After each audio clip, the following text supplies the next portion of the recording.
Hello বন্ধুরা, তো আজকে তোমাদের সাথে শেয়ার করব 30 সেকেন্ড ভিডিও বানানোর আগে কি করতে হয়। তো চলো আমার সাথে।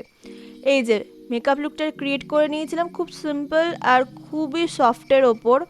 তোমাদের মেকআপটা কেমন লেগেছে অবশ্যই আমাকে কমেন্টে জানিও। আর প্রত্যেকটা স্টেপ খুব ভালোভাবে ভেবে তারপর সেই শটগুলো নেওয়া সবই আমি মায়ের সাথে ডিসকাস করে নিয়েছিলাম, কারণ আমার ডান্সের প্রত্যেকটা ভিডিওই আমার মা শ্যুট করে দেয়। আর যেমন আমার পরিশ্রম থাকে তেমনই ঠিক আমার মায়ের পরিশ্রম থাকে, একদম আমাকে সাজানো থেকে ভিডিও শ্যুট করে দেওয়া পর্যন্ত।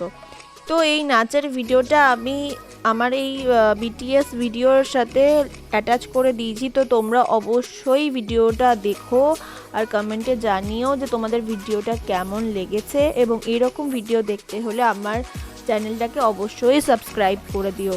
আর তোমাদের সাথে আবার দেখা হবে আবার অন্য কোনো ভিডিওতে। ততক্ষণের জন্য আমার এই ভিডিওটাকে লাইক কমেন্ট শেয়ার করে দিও। টাটা।